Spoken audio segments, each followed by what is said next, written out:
સો all aspirant good morning. તો ઘણા બધા જે એસ્પિરન્ટ છે એ લોકો ડિસ્ટ્રેક્ટ થઈ જાય છે, ઘણી બધી વાર ડિસ્ટ્રેક્ટ થઈ જાય છે, તૈયારી મૂકી દે છે, ફરી પાછા ઇન્વોલ્વ થાય છે તૈયારીમાં, ફરી પાછા ડિસ્ટ્રેક્ટ થઈ જાય છે. તો આ ડિસ્ટ્રેક્ટ કરવાનો જે માહોલ છે, ભલે ફોન હોય કે વ્યક્તિ હોય, એને તમારે હંમેશના માટે છોડવો પડશે. કે જો ઘડીએ ઘડીએ તમે ડિસ્ટ્રેક્ટ થતા રહો તો પછી આ તૈયારીનો કોઈ મતલબ નથી. આજે એક કહેવું પરફેક્ટ નથી કે ઘણા બધો જે વર્ગ છે, શહેરી વર્ગ છે, ગ્રામીણ વર્ગ છે, એ તૈયારી કરી રહ્યો છે અને બધા જ છે ભીડમાં, અને એ ભીડમાંથી આપણે અલગ નીકળવાનું છે એઝ યુ નો. તો એમ કેમ ચાલશે, વાંચવું તો પડશે.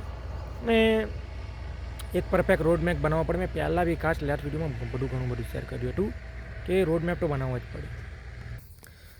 ઘણા બધા વિદ્યાર્થીઓ જેવું કરે છે કે એકલા વિડીયો લેક્ચર જોયા કરે છે, નોટ્સ બોટ્સ કશું બનાવતા નથી, અને પછી એવી આશા રાખે છે કે આ વખતે તો થઈ જશે, આ વખતે. એમ ના થાય ભાઈ.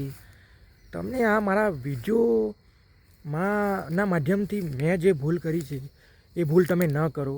આ મારા જે બી વિડીયો જોઈ છે એ બધા મિત્રોને કહેવું છું કે કમ્પલસરી નોટ્સ બનાવવો પડશે. નોટ્સ તમને એટલી ફાયદાકારક બનશે, મારો પોતાનો અનુભવ છે, કે જ્યારે તમે એક્ઝામના 2 મહિના બાકી હોય ત્યારે એ નોટ્સ તમને એટલો તમારો સમય બચાવશે અને એટલું વધુ કન્ટેન્ટ તમે જલ્દીથી રિવાઇઝ કરજો, અને એ રિવિઝન તમને બહુ જ કામ લાગશે. નોટ્સ કમ્પલસરી બનાવો. અમુક ઘણા બધા વિદ્યાર્થીઓ છે જે એવા છે જે ઓનલી વિઝ્યુઅલ લેક્ચર જોયા કરે છે અને પોતાની જાતને એવું કહે છે કે આ રિવિઝન થાય છે. મિત્રો, આપણે સ્વામી વિવેકાનંદ નથી જે એકવાર જોઈને આપણું યાદ રહી જાય.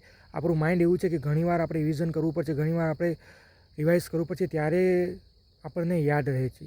તો આવી ઘણી નાની ભૂલ આપણને ઘણો બધો લોસ અપાવે છે મિત્રો. તો એવું નથી. આ બધી જે ભૂલો છે એને સમજો. ઘણા બધા એક્સપિરિયન્સ આજે 1 માર્ક, 2 માર્ક, 5 માર્કથી રહી જાય છે, અને ઘણા એવા બધા બી ફેમિલીના સ્ટુડન્ટ છે મારી જેમ, કે કેટલીક વાર બહુ જ સ્ટ્રગલ કરીને સમય આપે છે. કેટલીક ખોટ ખાઈને કોઈ જોબ કરતા હોય તો જોબ મૂકી દે છે, ધંધો કરતા હોય તો ધંધો મૂકી દે છે, ઘણું બધું ઘરમાં કામ રહે છે, અને એ કામ છોડીને પણ તૈયારી કરે છે. તો આ સમય તમારો કિંમતી છે. સમય આપો તૈયારીને, એવો આપો કે તમારો પાયાથી એવો મજબૂત થાય કે પાયાથી તમે ધીરે ધીરે અપ લેવલમાં જાઓ, અને તમારું જે રીડિંગ છે એ મજબૂત થાય. નોટ્સ પરફેક્ટલી બનાવો. નોટ્સ એવી રીતે બનાવો કે એ તમને એક ભરતી તમે ચૂકી ગયા તો બીજી ભરતીમાં બી એ તમને નોટ્સ કામ લાગે, ત્રીજી ભરતીમાં બી નોટ્સ કામ લાગે, બીજી ઘણી બધી ભરતીઓ આવે છે એ બધી ભરતીમાં બી નોટ્સ કામ લાગે. એવી રીતે નોટ્સ બનાવો. એવું નહીં કરવાનું કે તમે જે પ્રોપર ધારો કે એક ભરતીમાં તમે વાંચો, તૈયારી કરો, એ તમને બીજી ભરતીમાં બી કામ લાગવું જોઈએ. એ રીતના તમારે નોટ્સ બનાવવાની. અંધાધૂન નોટ્સ નહીં બનાવવાની મિત્રો. આ બધી વસ્તુનું તમે ધ્યાન રાખજો. અને હાલ બીજી વાત મિત્રો, કે હમણાં હાલ છે ને અપકમિંગ ભરતીની તમને હું જણાવી દઉં કે હાલ અપકમિંગ ભરતી મને જ્યાં સુધી ખબર છે ત્યાં સુધી સોશિયલ મીડિયામાં બી, યુટ્યુબમાં બી તમે જોઈ શકો છો કે પંચાયતી તલાટી અને જુનિયર ક્લાર્ક, સિનિયર ક્લાર્કની બંનેની થઈને લગભગ 29-30 હજાર સમથિંગ ભરતી આવવાની છે. 650 તલાટી અને 2350 જુનિયર ક્લાર્ક, સિનિયર ક્લાર્ક. તો વળગી જાઓ. લગભગ ટાઈમ મળશે વાંચવાનો. જે ભાઈ જૂના સ્ટુડન્ટ હોય, લાગ્યા રહો. મેથ્સ કઠિન છે, પ્રેક્ટિસ પર પ્રેક્ટિસ કરો. ચોપડા ભરાઈ જવા જોઈએ, 2-4 નોટ ભરાઈ જવી જોઈએ, એટલી એક્યુરેસી લાવો. મેથ્સ આવડે છે તમને, વાંધો નથી, નો ડાઉટ. પ્રેક્ટિસ કરો, ક્વેશ્ચન સોલ્વ કરો, ક્વેશ્ચન પર ક્વેશ્ચન સોલ્વ કરો. પરીક્ષામાં 1 મિનિટની અંદર દાખલો સોલ્વ થઈ જવો જોઈએ, એટલી પ્રેક્ટિસ કરો. મેથ્સ પ્રેક્ટિસનો વિષય છે. ઘણી બધી ધ્યાન રાખો.